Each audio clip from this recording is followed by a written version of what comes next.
ప్రజలందరికీ 78వ స్వాతంత్ర దినోత్సవ శుభాకాంక్షలు వైఎస్ఆర్ కాంగ్రెస్ పార్టీ జిల్లా నెల్లూరు జిల్లా తరపున తెలియజేస్తూ ఉన్నాము. అందరికీ తెలిసిందే, ప్రపంచంలో అనేక దేశాలు ఉన్నాయి. భారతదేశం స్వాతంత్రం కోసం పోరాడినంతగా ప్రపంచంలో మరే దేశం కూడా కష్టపడలేదు. ఎంతోమంది మహనీయులు వారి యొక్క ప్రాణత్యాగ ఫలితమే ఈరోజు మనం ఈ స్వాతంత్రాన్ని జరుపుకోగలుగుతూ ఉన్నాం. స్వాతంత్రం వచ్చిన తర్వాత ప్రతి ఒక్కరు కూడా స్వేచ్ఛగా వారికి కావలసినట్టుగా బ్రతకడం కానీ, వారికి కావాల్సినట్టుగా జీవించడం కానీ జరుగుతూ ఉందంటే అది ఎంతోమంది మహానుభావుల యొక్క కృషి ఫలితమే. మరి వారందరినీ కూడా స్మరించుకుంటూ ఈరోజు జిల్లా పార్టీ కార్యాలయంలో స్వాతంత్ర దినోత్సవ వేడుకలు జరుపుకోవడం పెద్దలందరి మధ్య చాలా ఆనందంగా ఉంది. ఈరోజు వైఎస్ఆర్సీపీ పార్టీ కార్యకర్తలు కానీ, నాయకులు కానీ అందరూ కూడా జిల్లా పార్టీ ఆఫీస్కి రావడం కానీ, ఇక్కడ ఈ కార్యక్రమంలో పాలు పంచుకోవడం పేరు పేరు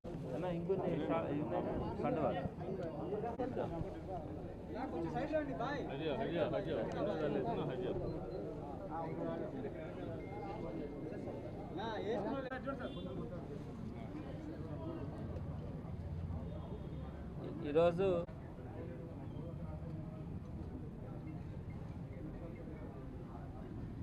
మెజార్టీతో గెలిపించాలని చెప్పి మేమందరం స్వచ్ఛందంగా ఈనాడు పార్టీలో చేస్తున్నాము. స్వతంత్రం వచ్చినప్పటి నుంచి పేదల పక్షపాతిగా ఒక జగన్మోహన్ రెడ్డి ముద్ర పట్టాడు. ఎందరో ఆంధ్ర రాష్ట్రాన్ని పరిపాలించారు, కానీ జగన్ లాంటి పరిపాలన అందించిన నాయకుడు ఎవరు లేరు, ఇక ముందు కూడా రారు. జగన్కి అన్ని విధాలుగా మనం మద్దతు ఇచ్చి విజయసాయిరెడ్డి పార్లమెంట్కు జగన్మోహన్ రెడ్డి గారు చేస్తున్నటువంటి కృషి కానీ, జగన్మోహన్ రెడ్డి గారు చేస్తున్నటువంటి అభివృద్ధి కార్యక్రమాలతో ఆకర్షితులై వారందరూ కూడా వైఎస్ఆర్సీపీ పార్టీకి సపోర్ట్ చేయడానికి ముందుకు రావడం జరిగింది. చాలా సంతోషంగా ఉంది. చాలామంది స్వచ్ఛందంగా జగన్మోహన్ రెడ్డి గారిని చూసి, అంటే ఈ ఎలక్షన్స్ అంతా కూడా చంద్రబాబు నాయుడు గారికి జగన్మోహన్ రెడ్డి గారికి మధ్య జరుగుతున్నటువంటి ఒక ఎన్నికలుగానే అందరూ భావిస్తూ ఉన్నారు. చంద్రబాబు నాయుడు గారు ఎప్పుడు కూడా చెప్పింది చేయడు.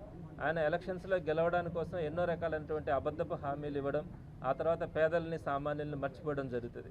అదే జగన్మోహన్ రెడ్డి గారు ఏదైతే చేయాలనుకుంటారో అదే చెప్తున్నారు, అదే చెప్పి అదే చేస్తూ ఉన్నారు. ఏ పథకం కూడా ఎక్కడా కూడా ఆపలేదు.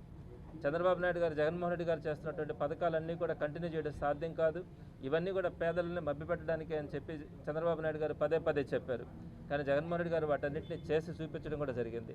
అలానే ఉద్యోగాలు కానీ, పరిశ్రమలు కానీ అన్నింటిలో కూడా జగన్మోహన్ రెడ్డి గారు పేద ప్రజలకు కానీ, సామాన్యులకు కానీ ఉద్యోగ ఉపాధి అవకాశాలు అన్నింటినీ కూడా గత ప్రభుత్వం కంటే అనేక రెట్లు ఎక్కువగానే చేసి చూపించడం కూడా జరిగింది.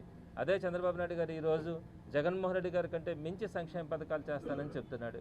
గతంలో ఇవన్నీ చేయలేరని చెప్పిన వ్యక్తి అంతకంటే మించి చేస్తానని చెప్పడం అందరూ కూడా భావిస్తూ ఉన్నారు. చంద్రబాబు నాయుడు గారు ఎలక్షన్స్ కోసం మాత్రమే చెప్తారు, ఆ తర్వాత ఏది కూడా ఆయన గుర్తుపెట్టుకోరనని.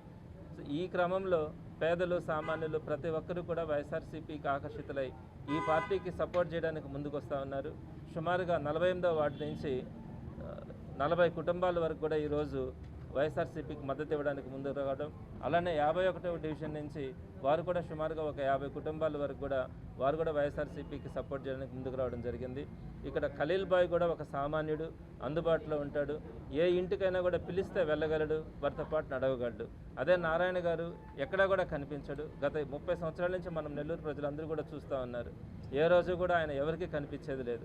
కేవలం ఎలక్షన్స్ కోసం మాత్రమే ఆయన ఈ 5 నెలల నుంచి ఆయన తిరుగుతూ ఉన్నాడు. ఆ తర్వాత ఎన్నికలైన తర్వాత ఎవరికి కనిపించడు అని అందరి అభిప్రాయం. ఈ క్రమంలోనే ఖలీల్ బాయ్కి కానీ, అటు జగన్మోహన్ రెడ్డి గారికి కానీ ఈ మద్దతు కూడా విపరీతంగా పెరుగుతూ ఉంది. విజయసాయిరెడ్డి గారు వచ్చిన తర్వాత ప్రతి సామాన్య కార్యకర్తకు కూడా ఒక బలం వచ్చింది. వైఎస్ఆర్సీపీ అంటే అభిమానించే ప్రతి ఒక్కరు కూడా ఈరోజు విజయసాయిరెడ్డి గారి నాయకత్వంలో పనిచేస్తూ ముందుకు వస్తూ ఉన్నారు. తప్పకుండా ఒక మంచి మెజార్టీతో ఖలీల్ బాయ్ గెలవడం కానీ, విజయసాయిరెడ్డి గారు అయితే మంచి మెజార్టీతో గెలుస్తాడని ఇది ఎప్పటి నుంచో కూడా అందరూ కూడా చెప్తున్నటువంటి అభిప్రాయమే. మరి నెల్లూరు జిల్లాలో ఉన్నటువంటి 10 సీట్లు కూడా తప్పకుండా గెలుస్తుందని ప్రతి ఒక్కరికి నమ్మకం. భగవంతుని ఆశీస్సులతో జరుగుతుందని నేను విశ్వసిస్తున్నాను. నెల్లూరు నగర ప్రజలకు ఈరోజు ఒకటైతే నేను చెప్తాను, ఎవరు ఎన్ని అన్నప్పటికీ ఈరోజు నెల్లూరులో ఏదున్నా లేకపోయినా ఫస్ట్ టార్గెట్ చేసేది నన్నే. కానీ పొద్దున్న లేస్తే ఇసుక నేనే అనిలే చేశాడు, గ్రావులు అనిలే చేశాడు, 100 ఎకరాలు అనిలే కొట్టేశాడు. ఇంక ఏదంటే ఏదైనా అనిల మీద చేస్తే సరిపోతుంది నెల్లూరు జిల్లాలో అని చెప్పుకొని ఎత్తుకునే నాయకులు ఉన్నారు. కానీ ధైర్యంగా గర్వంగా కూడా ఉంటుంది. నాకు అంతమంది నా మీద రాస్తుంటే, అంతమంది నా మీద ప్రొవైడ్ చేస్తుంటే అదే ఖచ్చితంగా జగన్మోహన్ రెడ్డి ఆశీస్సులతో నేను ఎదిగాననే అనుకుంటాను తప్ప తగ్గాననుకునే పనే లేదు. నేను మీ ఆశీస్సులతో నన్ను ఈరోజు రాజకీయాల్లోకి వచ్చి ఈరోజు నాయకుడిగా మంత్రిగా ఎదిగాను. జగన్ ఆశీస్సులతో మీ అందరి కష్టంతో మీ అందరి నమ్మకంతో ఎదిగిన వాడిని. మీ అందరూ దీని మీద నుంచి ఒక సవాలు విసురుతూ ఉన్నాను. అందరికీ కూడా నెల్లూరు నగరం నుంచి దమ్ముతో ధైర్యంతో చెప్తాను. ఎవరికైనా సరే, ఏ నాయకుడికైనా, తెలుగుదేశమా జనసేన ఏ మీడియా కన్నా, అరే నేను రాజకీయాల్లోకి వచ్చిన తర్వాత నేను పోగొట్టుకున్న డబ్బులు సగం లేదు 3,000 కోట్లు అంటున్నారు కదా, 3,000 కోట్లు సున్నా తీసేసి 30 కోట్లైనా సరే నేను కానీ, నా కుటుంబం మీద కానీ, నా నాయకులు, నా ఎవరిన స్నేహితుల మీద కానీ 30 కోట్ల రూపాయల ఆస్తి కన్నా కూడా పోయి ధైర్యంగా పోయి దేవుడి దగ్గరికి వెళ్ళి ప్రమాణం చేయండి. అనిల్ కుమార్ యాదవ్ తన ఆస్తిలో సగమైన సరే కొన్నాడు, 30 కోట్లు కూడా సంపాదించాడు అని చెప్పి ప్రమాణం చేయండి. ఇరిగేషన్ మంత్రిగా చేశాడు, డ్యామ్ ఎత్తినంత నీళ్లు డబ్బులు వచ్చేసి ఉంటాయి. సోమశిల పారినేట్ అనిల్ కుమార్ యాదవ్ సంతులు డబ్బులు ఉంటాయని అనుకోవడం తప్పులేదు. అనుకున్న దానికన్నా భగవంతుడు నాకు ఎక్కువ ఇచ్చాడు. ఈరోజు నెల్లూరు నగరంలోనే కాదు, నెల్లూరు జిల్లా ఇంకొక 50 సంవత్సరాలు ఇచ్చినా కూడా ఆ పుస్తకంలో నాకు ఒక పేజీని మీ అందరూ అదృష్టం ఇచ్చాడు. ఈరోజు గర్వంగా చెప్తా, 70-80